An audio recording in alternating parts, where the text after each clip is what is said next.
Bom dia a todos, tudo bem? Meu nome é Isabela, sou funcionária da ABEND, Associação de Ensaios Não Destrutivos.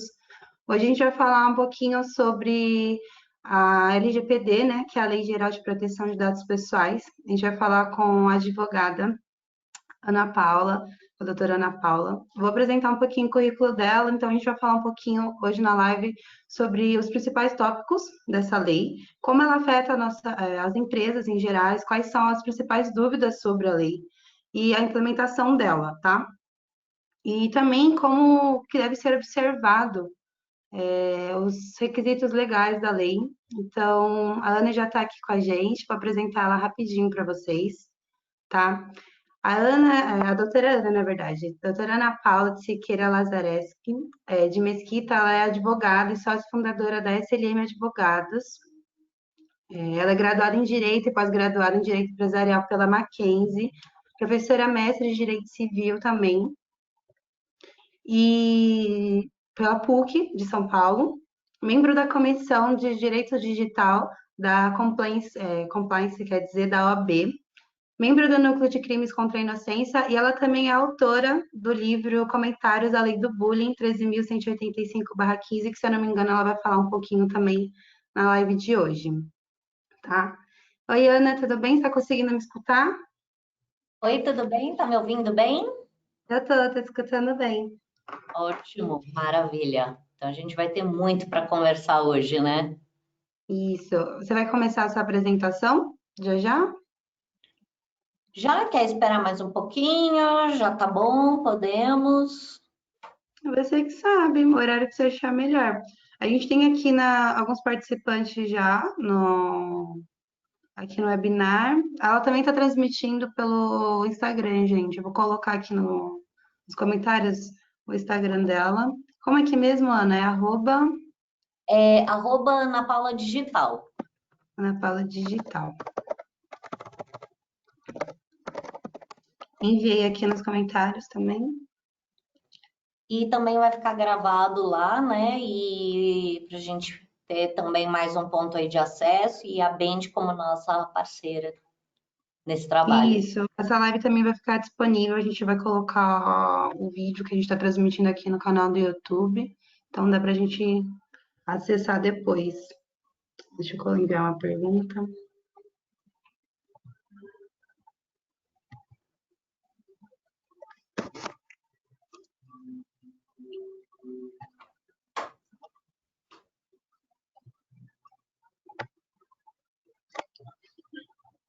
Pronto. Enviei o seu Instagram também. Excelente. Você já começou a sua live no Instagram? Ou ainda não? Ainda não, não comecei não. Então tá. Tava só esperando o ok de vocês e aí já começo lá no Insta. Tá. Se você quiser começar, então, fica à vontade. Então, vamos lá.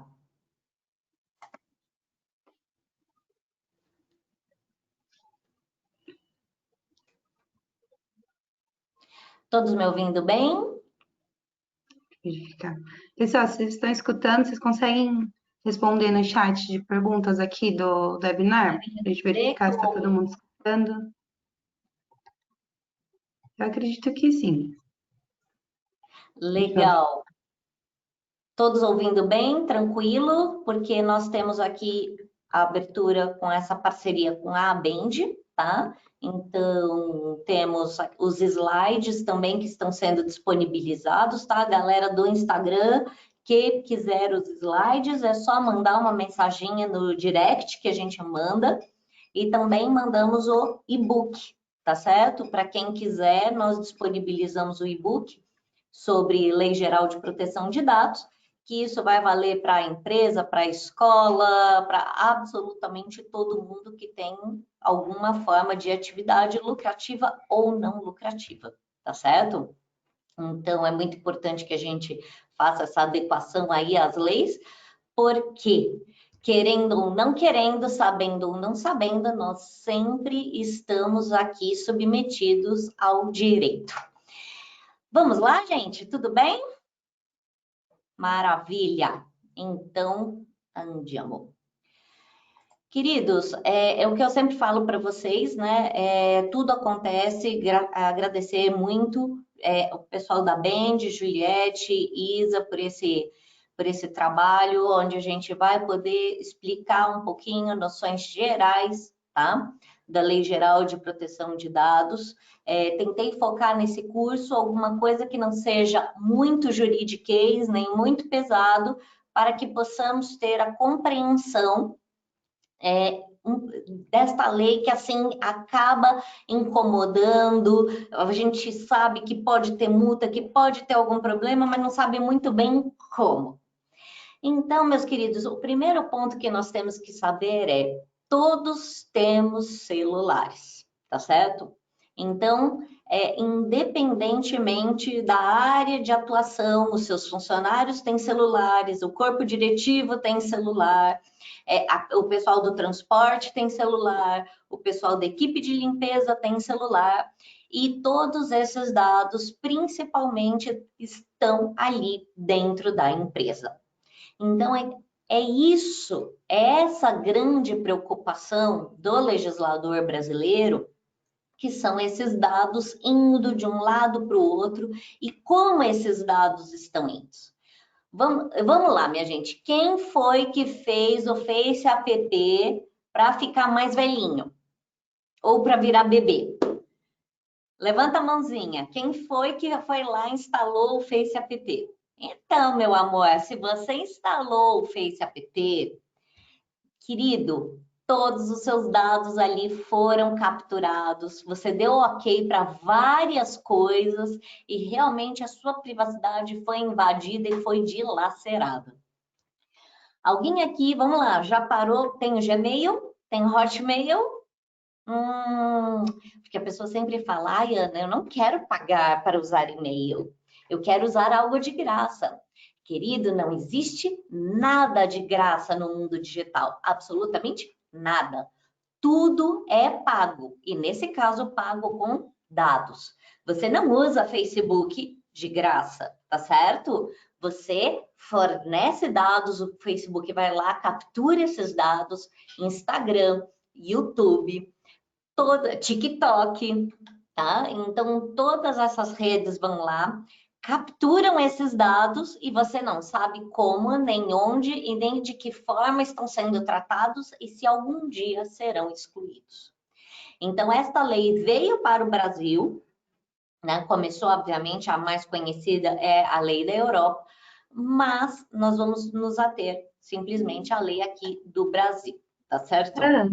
Ana, Oi? você consegue compartilhar novamente sua tela? Porque ela... Isso, pronto. Agora foi. Certinho.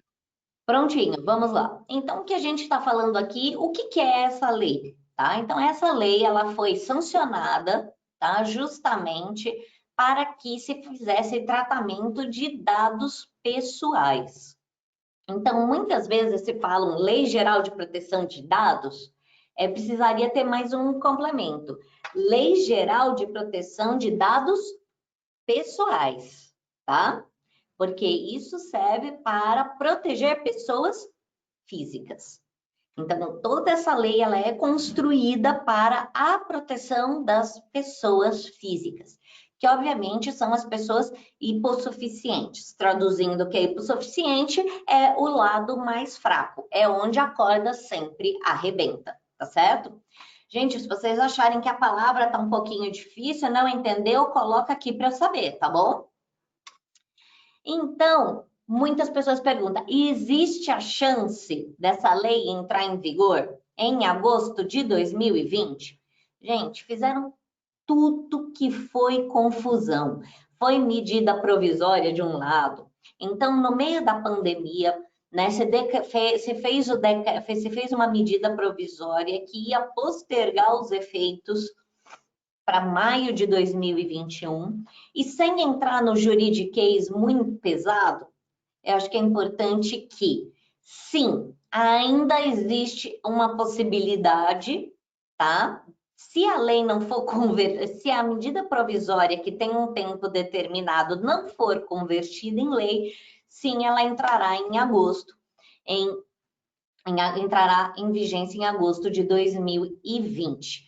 tá certo? Com a conversão em lei, teremos essa lei, teremos a vigência a partir do ano que vem, com a aplicação de multas no ano que vem. E a grande preocupação do brasileiro, infelizmente, né, às vezes eu não vejo a preocupação em se adequar à lei, eu vejo mais a preocupação com a multa. Mas isso também não é só do brasileiro, tá? Todo mundo, em todo lugar do mundo, tem velocímetro, por quê? Exatamente, todo mundo pega o carrinho, dirige adoidado, e aí o que que acontece? Multa. Então, é com a multa que, obviamente, que você coloca aí os freios e contrapesos, certo? A quem se aplica a Lei Geral de Proteção de Dados? Qualquer pessoa física ou jurídica de direito público ou de direito privado, tá? Desde que esse tratamento de dados ocorra no Brasil, que tenha como objetivo uma oferta de bens ou serviços no território brasileiro. Esses bens ou serviços podem ser gratuitos ou onerosos ou pagos, tá? A coleta de dados tenha sido feita aqui em território brasileiro. Então, exemplo, um estrangeiro vem para o Brasil e faz uma compra no supermercado Y e preenche lá os dados dele, o RNE dele, coloca os dados que ele mora no país tal. Esse estrangeiro também terá a privacidade dele protegida aqui na lei brasileira. Até ano passado foi bem curioso, só para contar um case para vocês de universidade, eu estava na França, fui numa faculdade para, obviamente, conhecer, e toda a parte de tratamento de dados, as informações, as explicações, né? Então, como foi feito, eu fui em Sorbonne justamente para entender como é que seria feita essa parte de captação de dados, e as explicações são muito detalhadas, inclusive de como pegam os dados deste estrangeiro que está visitando essa faculdade, bem como quando esses dados serão deletados pela universidade, tá certo? Então, acho que quando você fala que é advogado, acho que o povo acaba ficando com mais medo ainda, né? Vai saber. Para quem não se aplica a lei, então a lei não vai se aplicar às pessoas naturais que vão usar dados pessoais e não econômicos, tá certo? Que não tenham uma utilização econômica. Por quê? Porque a lei já entendeu desde muito cedo que dado é dinheiro, informação é dinheiro, tá certo?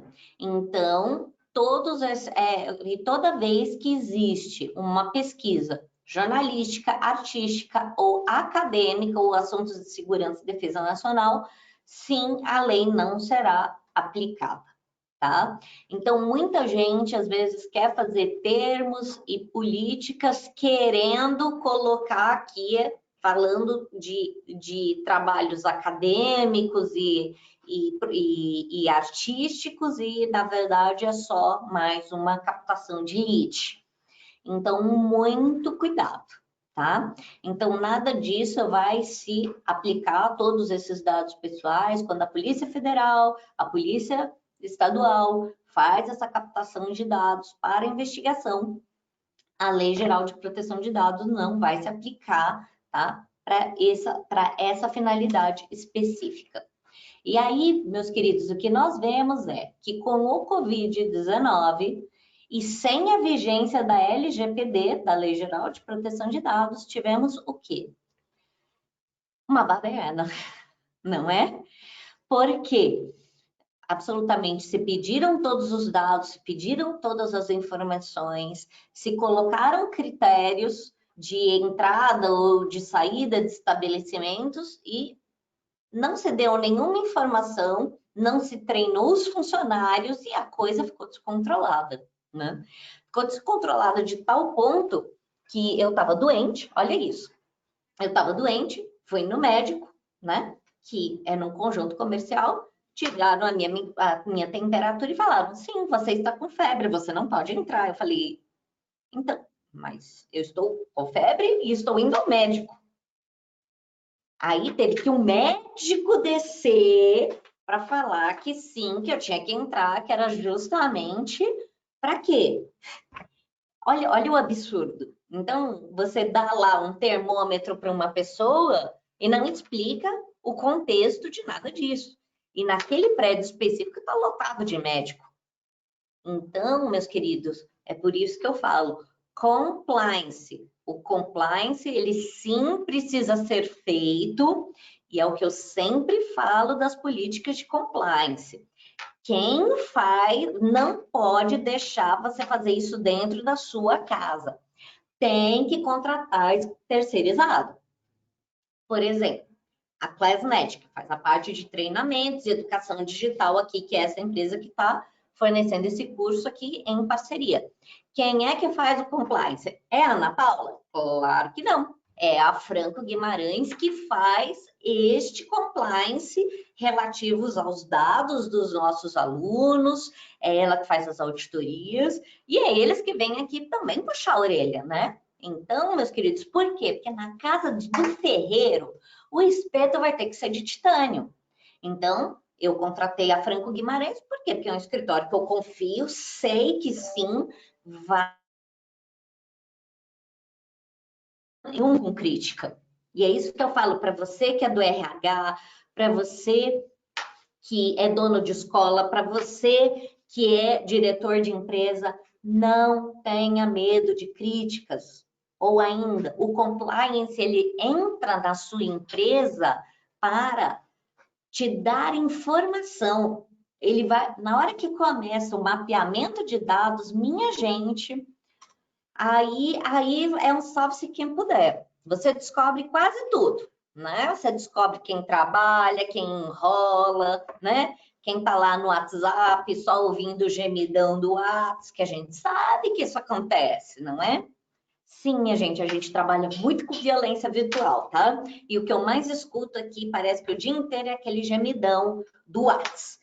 Então, por quê? Porque a empresa não colocou uma política clara de compliance digital. Eu estou até recebendo algumas perguntas aqui pelo Insta, e o querido Dr. Roberto já está passando aqui para mim, e a gente eu vou deixar para o final, a gente junta tudo bom? Mas pode ir deixando suas perguntas, porque tem uma pessoa que está lá fazendo atendimento aqui, tá bom?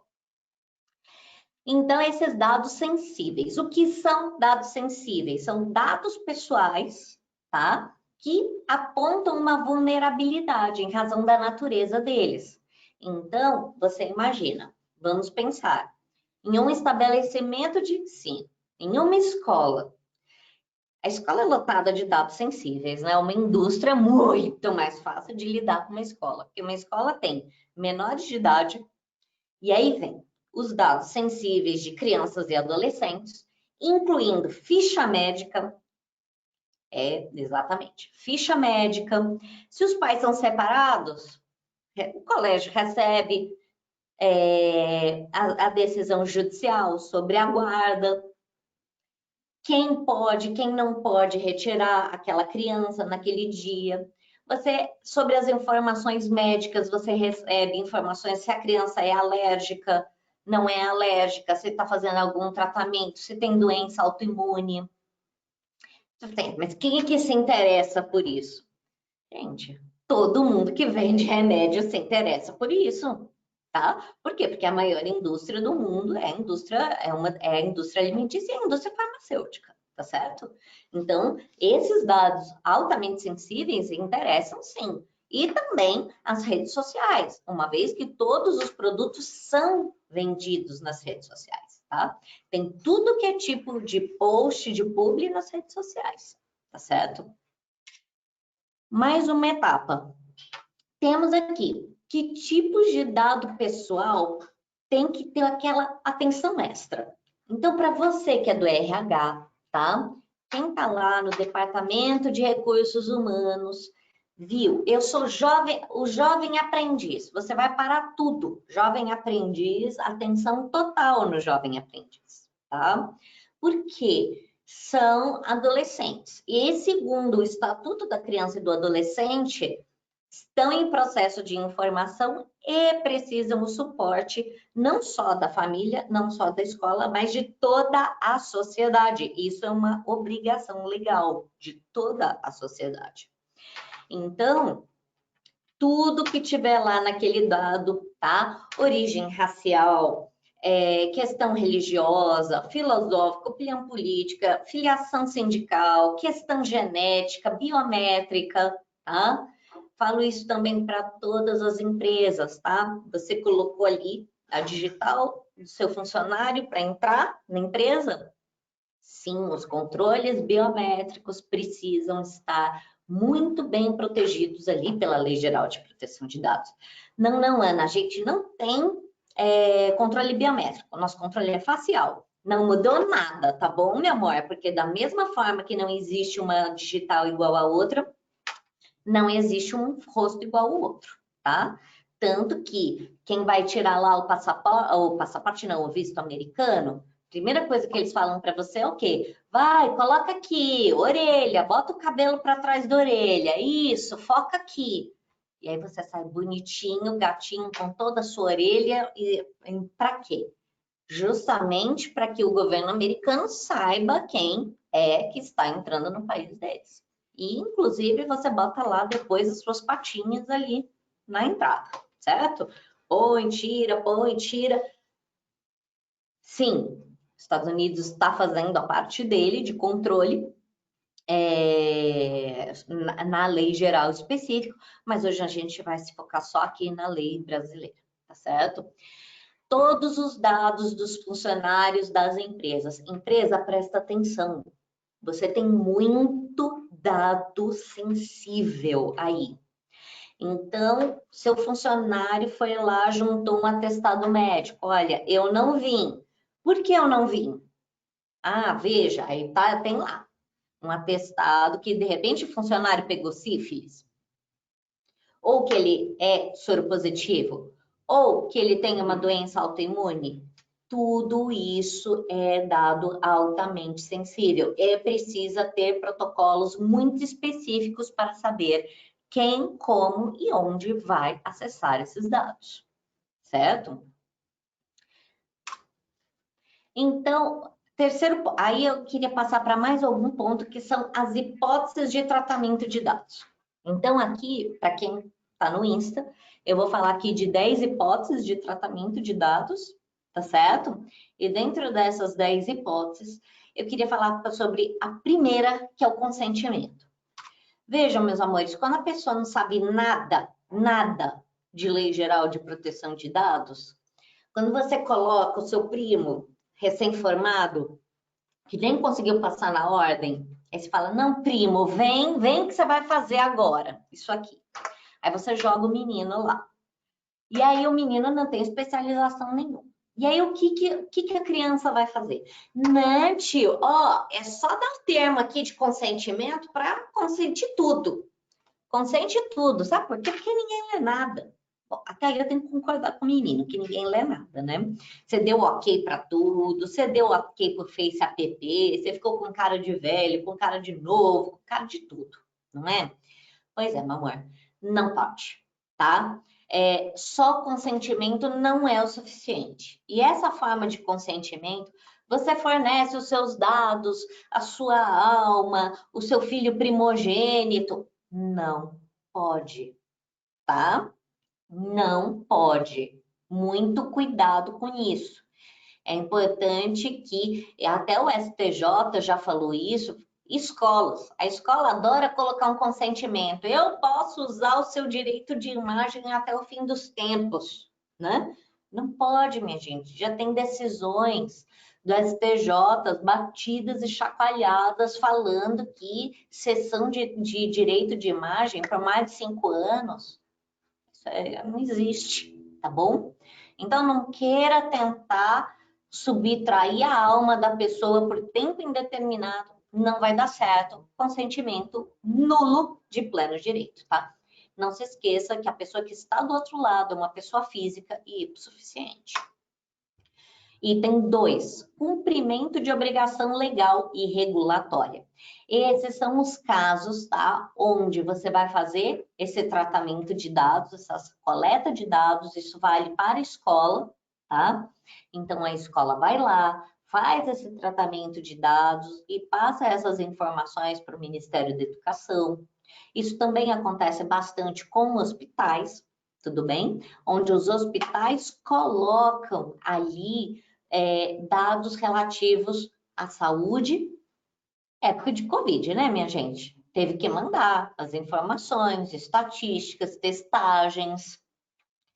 No caso em questão, veja, né, na época que eu fui ao médico, também fiz a testagem para ver se eu tinha sarampo, né? Até isso, né, gente? Até isso aconteceu comigo no Covid. Então, fiz a testagem para o sarampo e aí, da mesma forma, tem sim um regulamento que você tem que mandar, o médico tem que fazer um relatório falando de uma suspeita de sarampo. Então, isso também é muito importante. Tudo bem? Terceiro ponto, execução de obrigação contratual. Então, todas as vezes que você tem um contrato, você tem a qualificação dessas pessoas que estão no contrato, tá? É um dos requisitos lá do contrato, do Código Civil, não é nada novo, tá? Ninguém inventou nada novo. A qualificação do contrato já é uma exigência legal desde os tempos do Clóvis Bevilacqua, certo? Então, sim, você coloca lá os seus dados, informações, RG, CPF, muitas vezes, para quê? Para mandar informações e para fazer o cumprimento do contrato. Queridos, isso aqui vale para tudo, tá? Então, às vezes o RH, muitas vezes, fala, ah, não, mas isso aqui é só para os funcionários. Não, não, querido. Terceirizados, para qualquer pessoa que vá fazer o serviço. Nossa, mas espera aí, eu chamei o menino que veio passar o cabo da Vivo e ele... Tratamento de dados também. Então, todas essas políticas de tratamento de dados, elas têm que ficar muito claras. Tudo bem? Quarto ponto, legítimo interesse, tá?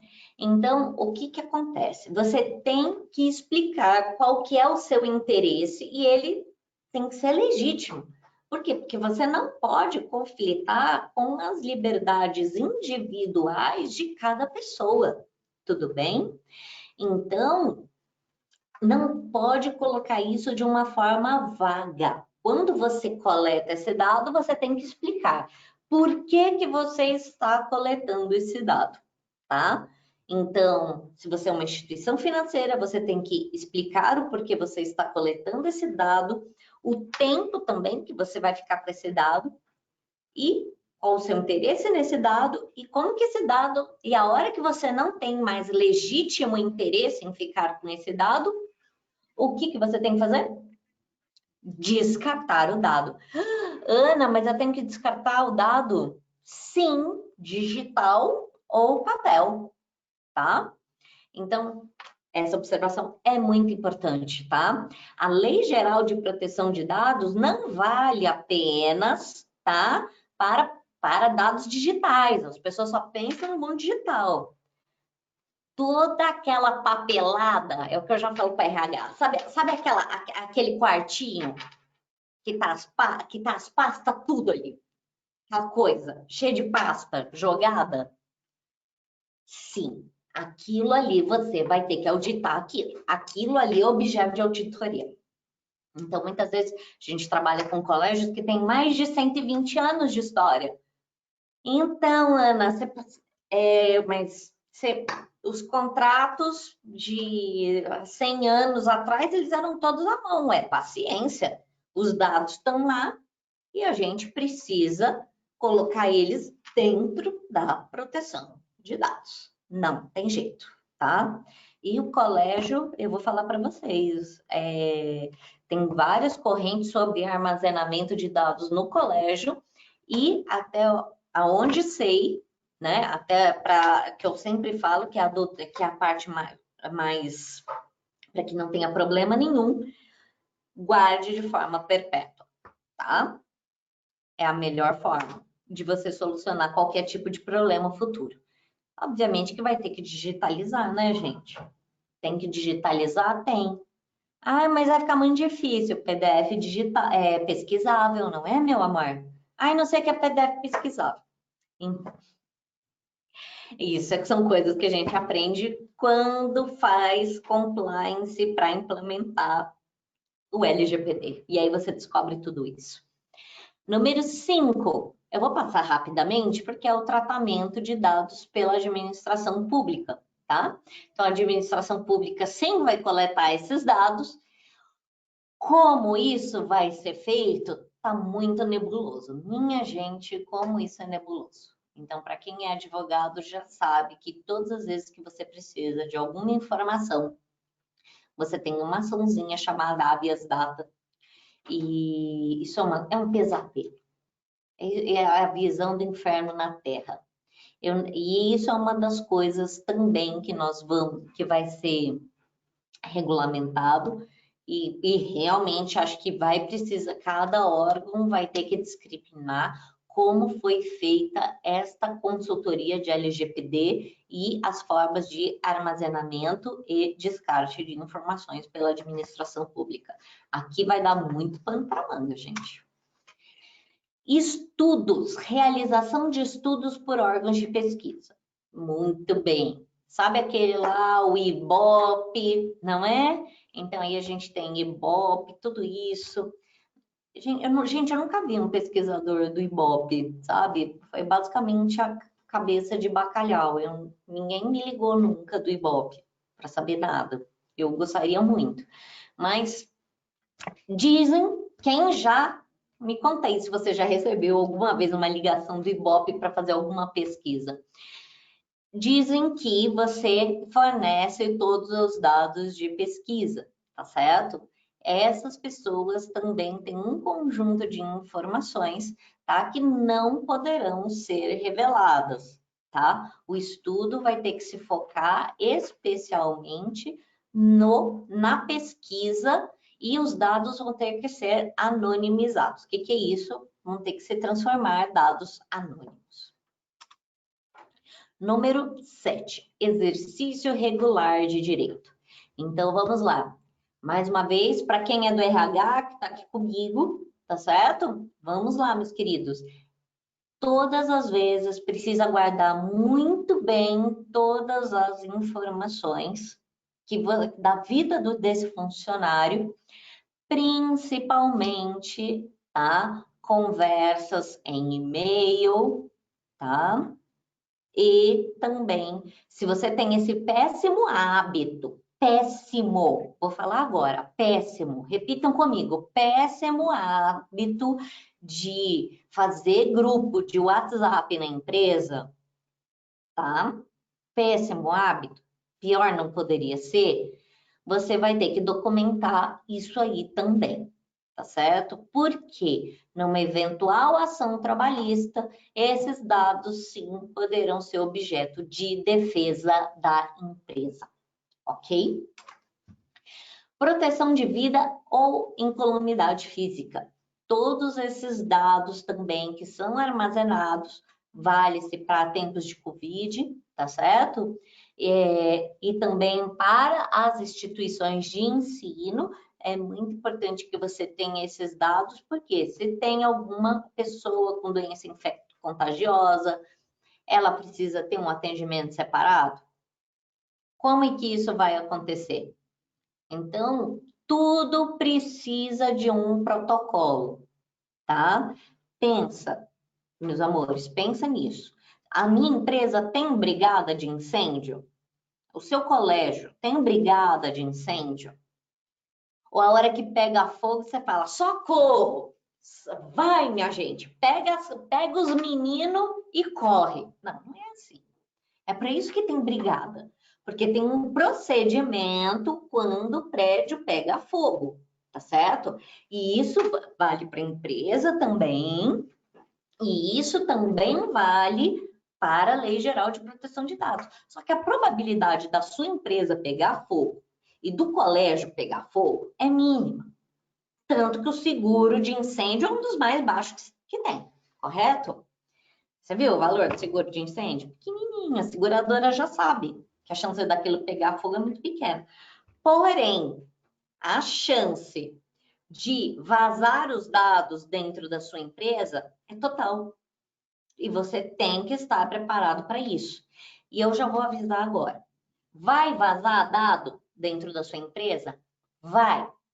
Você pode ter o melhor programa de compliance da face da Terra, tá certo? Você pode chamar todos os maiores especialistas, vai vazar dado. A grande questão, que é o que a gente vai falar na hora da multa, tá? É como você vai agir na hora que vazar o dado, tá certo?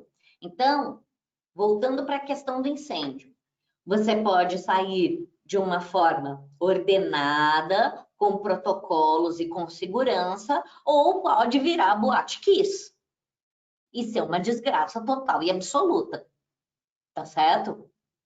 Esse é o comparativo para que vocês possam compreender o que é hoje a proteção de dados.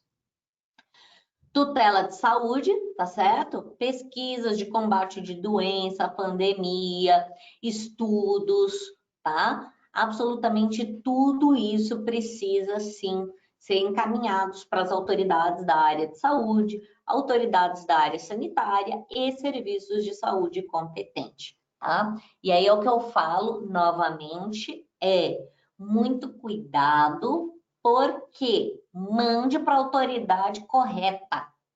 Porque aqui, gente, é onde acontece a besteira fenomenal. A pessoa fala, não, agora a gente vai pegar esses estudos, aqui fizemos um levantamento da saúde dos funcionários da nossa empresa e manda para o lugar errado, para a pessoa que não tinha nada que ver isso. E aí o dado vazou. Pois é. Por quê? Porque você não prestou atenção para quem tinha que ser mandado aqui. Por isso que eu falo que precisa ter um procedimento. Procedimento é o que evita, que coíbe o erro, tá? Coíbe, impedir 100%, querido, nada. Nada na vida é 100%, tá? E na vida a gente não tem certeza de nada. Salvo que um dia nossa personalidade jurídica será extinta. Ou seja, a gente vai morrer. Proteção de crédito. Por fim, tá? Hipótese da proteção de crédito significa que o quê? Você permite, sim, tá? Que as pessoas recebam os dados e façam essas coletas de dados para proteção de crédito. E isso, sim, vai para os cartórios de protesto, vai, sim, para o Serasa. E aí, meus queridos, é a grande questão que se traz sobre aqueles bem-fadados ou mal-fadados cadastros positivos. Isso é bom ou isso é ruim? Depende de como as autoridades estão fazendo o tratamento e a proteção desses dados. Tudo bem? Multas, que é o que todo mundo quer saber. Eu quero saber quanto é que isso vai custar. Porque se for baratinho, e, gente, nós escutamos isso, eu escutei isso, eu fiquei passada. E eu escutei isso de uma empresa, a gente estava falando sobre o compliance, ela falou assim, olha, antes de você começar a explicar qualquer coisa, me diz qual que é a multa, que de repente é mais fácil eu pagar. Ou a gente paga ou suborna.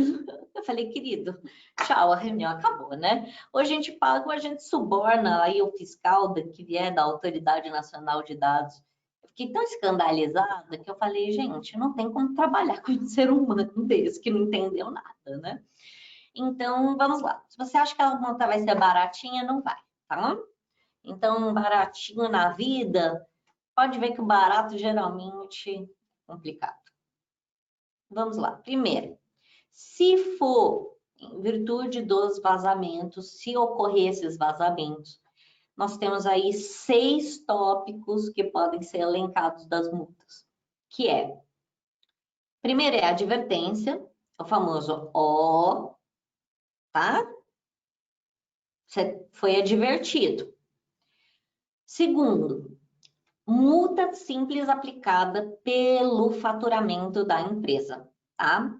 Então, vai se aplicar a multa de 2% do faturamento do exercício anterior, limitado a 50 milhões de reais por infração.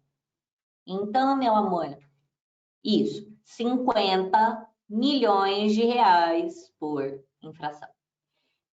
Presta atenção, tá? Isso pode acabar com qualquer empresa. Multa diária. Essa multa diária, também conhecida no direito, eu vou falar só uma palavra dificilzinha, tá? Mas é pouquinho, chama astraente. Então, essa multa diária é justamente para forçar a pessoa a fazer esse compliance correto, tá certo? Geralmente, essas multas diárias são de 100, 500, 1.000 ou 10 mil, e obviamente que vai se analisar a empresa e o faturamento dessa empresa. Então, não vamos comparar a empresa pequena, uma empresa de pequeno porte, por exemplo, como uma empresa como o Facebook, que tomou uma multa no ano passado sobre vazamento de dados de 6 bilhões de dólares. Então, e obviamente que 6 bilhões de dólares não fez diferença, né? Porque hoje o Facebook está avaliado em 2 trilhões de reais. 2 trilhões de reais. Pois é. Publicização da infração. A palavra não está errada, tá? Então, para quem está vendo o slide aqui do pessoal da Bend, assim, a mulher escreveu errado. Não escrevi. O que acontece? Nisso é uma infração onde você não fez o que tinha que ser feito, tá? Ficou incontestável que você não fez o que tinha que ser feito, não existem dúvidas, tá? Que você incorreu nesse ato ilícito e aí vai se tornar público esta infração. E por que tem que se tornar pública essa infração? É muito importante para que as pessoas possam tomar as medidas em relação a essa empresa. Oi, eu quero que você tire os meus dados, oi, eu quero saber onde é que estão os meus dados. Você tem sim esse direito como usuário de perguntar e exigir e saber onde é que está, onde é que estão os seus dados pessoais, certo? Quinta etapa, bloqueio dos dados pessoais, ou seja, é uma sanção administrativa que impede que a empresa use os dados pessoais coletados até que ela regularize toda a parte de compliance. Moral da história, meu amor, se os dados pessoais estão bloqueados, você do RH não consegue fazer folha. Se os dados pessoais estão bloqueados, você não consegue fazer nenhuma atividade de marketing. Se os dados pessoais estão bloqueados, você não consegue nem chamar a diretoria para fazer uma Assembleia Geral Extraordinária. Você vai ter que mandar carta para o povo. Ou seja, vai ser um horror. Pensa que aqui o item 5, tá? É a visão do inferno na Terra. E o item 6 é o inferno, tá? Que é onde a gente vai chegar agora. Eliminação dos dados pessoais. Nesta última etapa, essa penalidade vai obrigar a empresa a eliminar por completo todos os dados coletados, tá? Aí é nesse momento aqui que você chegou do inferno e já está abraçado com o capeta. Acabou, tá bom? Aqui acabou. Muito provavelmente a hora que você chega aqui, você já tomou a multa de 50 milhões, tá? E aí acho que é melhor você pensar em outra coisa, tá? Como você sozinho e vender coco na praia. Que aí você não vai coletar dado pessoal de ninguém. Certo? Certo. Então, é basicamente isso aqui. Então, temos aqui como conclusão que, primeiro ponto, você precisa fazer o compliance digital, tá? Só para mostrar um pouquinho para vocês como é que é esse compliance. Vou abrir aqui essa tela. Oi, Ana, desculpa, pode falar. Oi, oi. Tá me escutando? Tô sim. Bem, a gente tem a gente pode abrir para as perguntas que surgiram Claro, hoje já? tem pergunta do Insta, tá tudo bombando. Isso. Tem umas perguntas do Insta, não sei se tem alguém acompanhando para você respondendo. Se você quiser também eu Sim, posso ler aqui na. já tô com todas as Ah, então perguntinhas tá aqui. bom. Vamos começar? O pessoal já está com perguntas aí? Querem fazer perguntas? Posso começar aqui pelo Bem, a gente pessoal tem do uma Insta? daqui do webinar também. Se você quiser, eu posso começar pelo webinar enquanto o pessoal do Insta vai perguntando, Beleza. tá? Primeira pergunta é da Ana Paula Ferreira. Ela pergunta por que deixou de valer durante a pandemia, justo quando as pessoas estão mais expostas. Acho que foi na hora que você falou sobre, né? No início da live. Ah, sim, vamos lá. É porque a lei ainda não tinha entrado em vigor, tá? E ainda tem uma grande discussão se vai entrar agora ou se não, ou se vai entrar ano que vem, tá? Então, se essa medida provisória não for convertida em lei, se isso ficar muito difícil, para você entender, se você não for da área jurídica, é a medida provisória, ela é feita para casos de emergência. Então, depois de um determinado tempo, ela tem que ser votada e ser convertida em lei, tá? Então, o que que acontece? Ainda não tinha entrado um momento de entrar a lei, era agosto, era 16 de agosto de 2020. Aí veio essa medida e falou: não, vamos postergar tudo para maio do ano que vem. Então tá bom.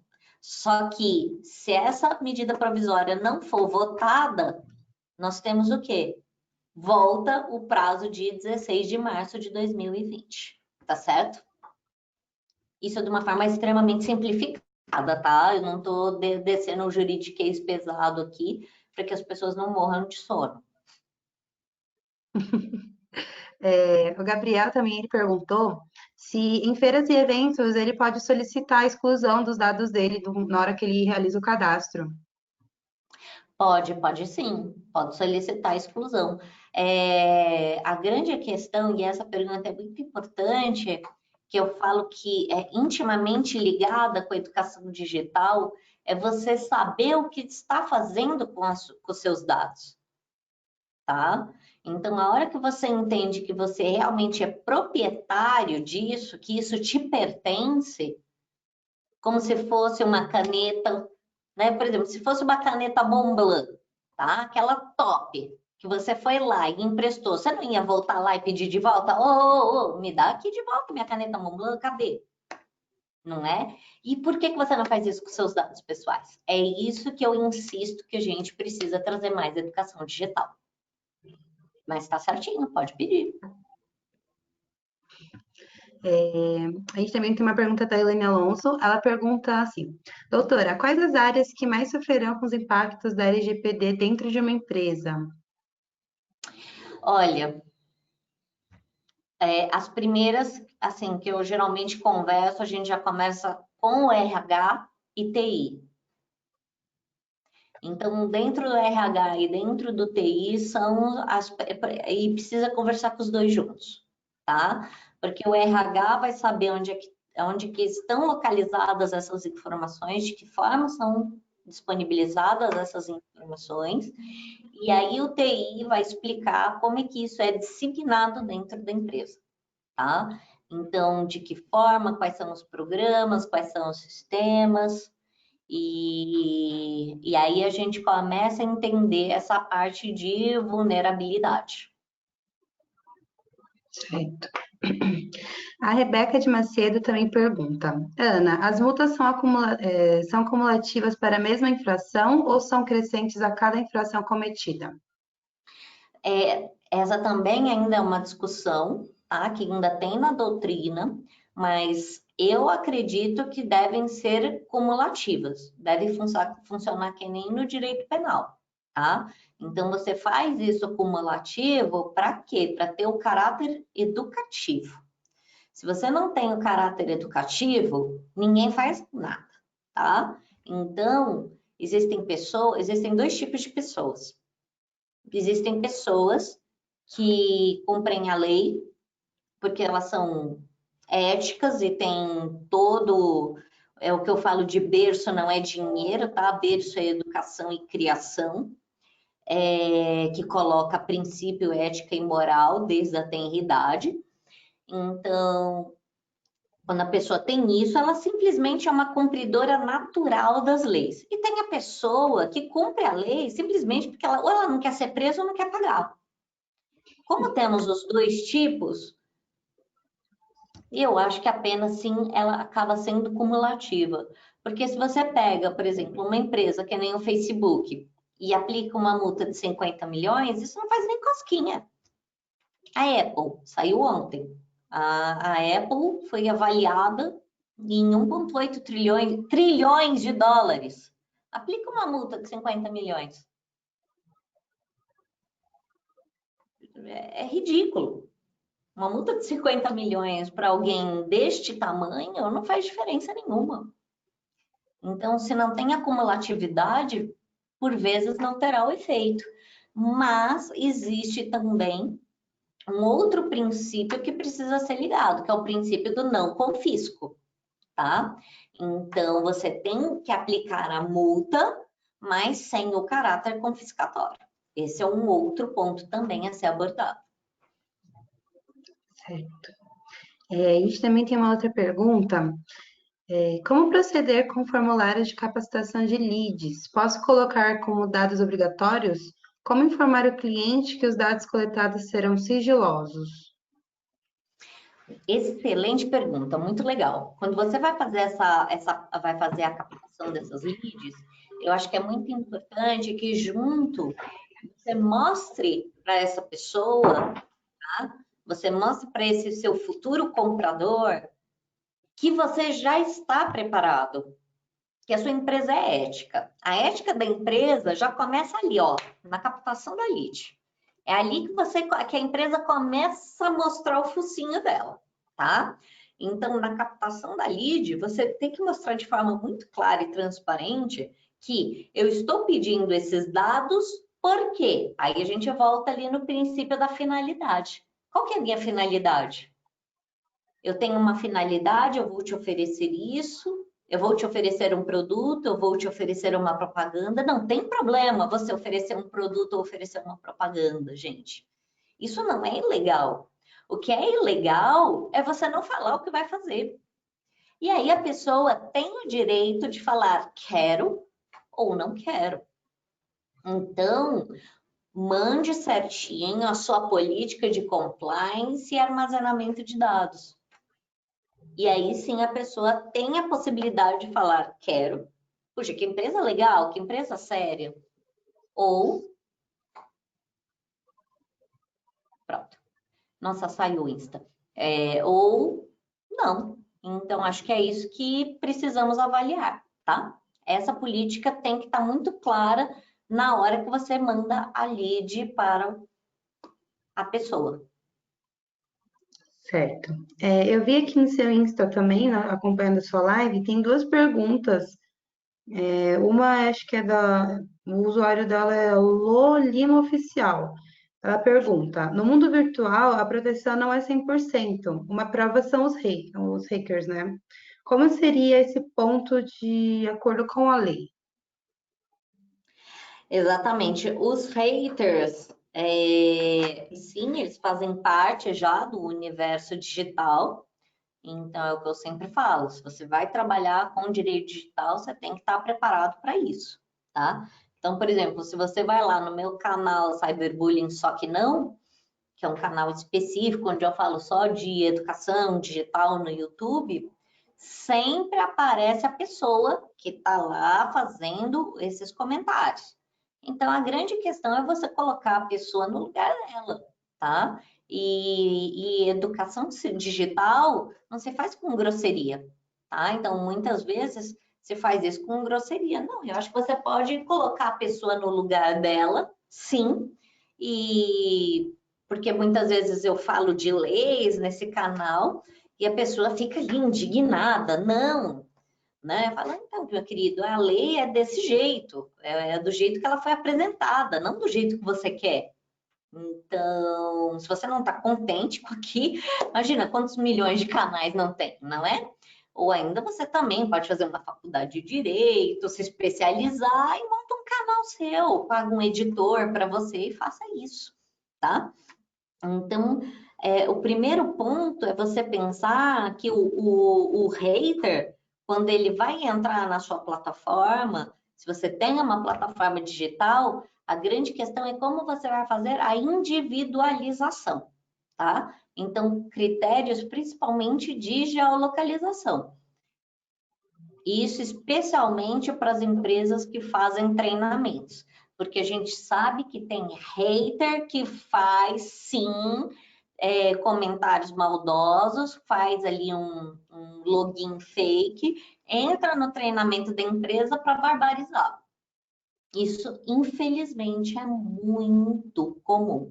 E, obviamente, se você permitiu que o hater entrasse num treinamento de uma empresa, num treinamento fechado, para falar absurdo, a sua política de compliance digital está furada.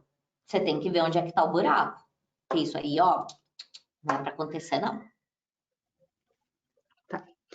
A gente também tem uma pergunta pelo Insta do William Corio. Ele pergunta como a LGPD lida com questões do tratamento dos dados dos falecidos, quando acontece de uma pessoa falecer e a gente tem esses dados, como que procede o tratamento?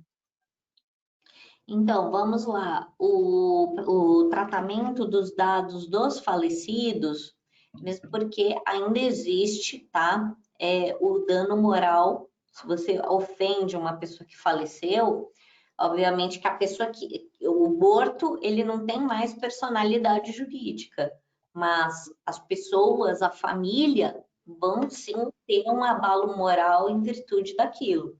E se a utilização desses dados está sendo feita de forma equivocada, sim, a família tem o direito de retirar esses dados, sim.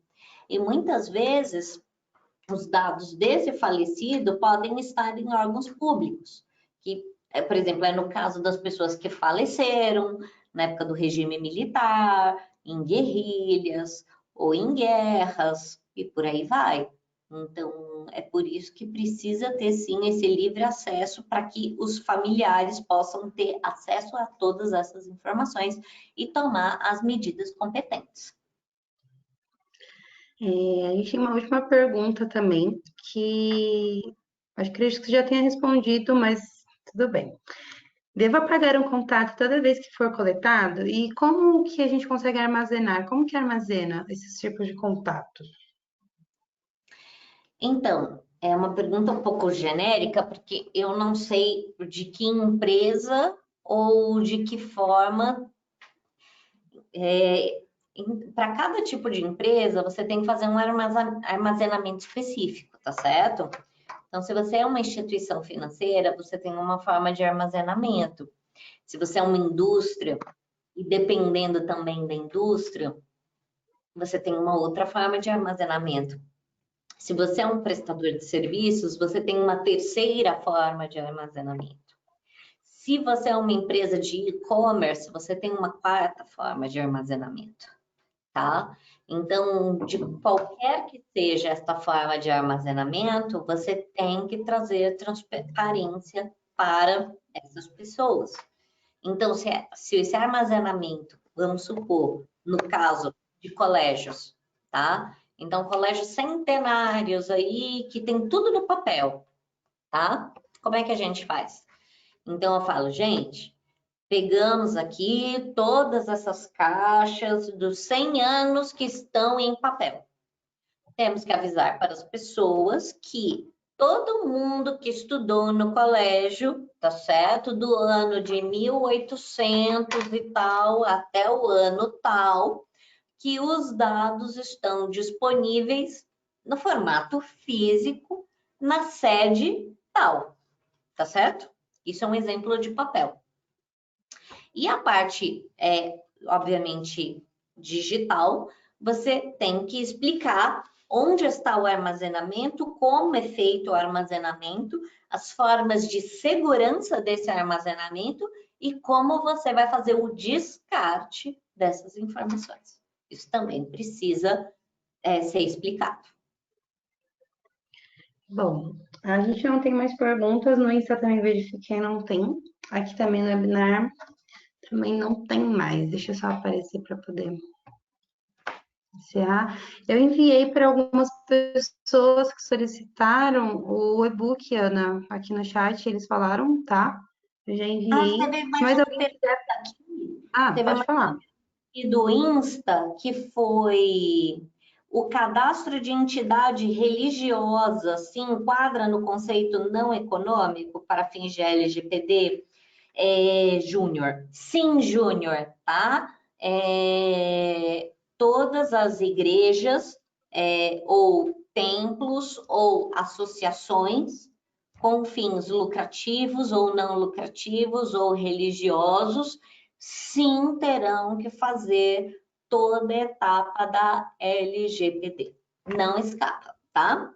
Então você vira e fala, puxa, mas eu tenho um centro assim, pequeno. Não adianta, querido, se o seu centro é pequeno, médio, grande, se a sua igreja é pequena, média, grande, se o seu instituto sem fins lucrativos é pequeno, médio ou grande, precisa ter tratamento, precisa sim estar de acordo com o compliance digital. Bacana. Bem, eu enviei o material para algumas pessoas que solicitaram aqui na live, tá? Se mais alguém quiser, pessoal, eu vou deixar o e-mail, o meu e-mail daqui da Band. Me enviem por e-mail que vocês querem a solicitação, né, do e-book, que eu vou enviar para vocês. A Ana me passou um e-book bem bacana sobre essa live que a gente falou hoje.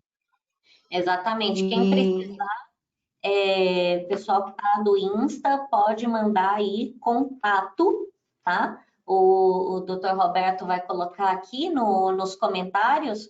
Pode pedir por e-mail também, contato@classnet.tech. Pode pedir o seu e-book, mandamos não só o e-book, mandamos a apresentação e, em caso de dúvidas, perguntas, dá uma ligadinha aí para a gente bate um papo, sempre explica, sempre tenha mais algumas dúvidas para tirar, ficamos aqui à disposição para que a gente possa, é o que a gente falou, né? Num tempo tão curto, a gente fala um pouquinho genérico, tá certo? E aí as dúvidas específicas vão batendo papo, manda aí no e-mail que a gente continua a conversa. beleza. Muito obrigada, Ana, pelo seu tempo, né, que você concedeu para a gente falar um pouquinho sobre. E é isso, muito obrigada. Eu agradeço a todos e realmente essa parceria com a Bend foi maravilhosa para que a gente possa falar aqui um pouquinho mais sobre a Lei Geral de Proteção de Dados. E, minha gente, independente se isso vai começar em agosto de 2020 ou maio de 2021, faça, faça. Just do it. Os americanos têm essa frase, tá? É melhor o feito do que o perfeito não feito, tá bom? Mas faça. É importante começar. Isso. Muito obrigada, pessoal. Lembrando novamente que o vídeo vai ficar disponível no canal do YouTube também. Se vocês quiserem tirar outras dúvidas, também é possível enviar lá nos comentários que a gente repassa para a Ana para ela poder estar respondendo vocês, tá bom? Muito obrigada. Então, Obrigada, Ana, novamente. E é um isso. grande beijo, uma Um excelente beijo. semana para vocês. Tchau, gente. Bom final de semana para vocês. Obrigada. Tchau, tchau. Tchau, tchau.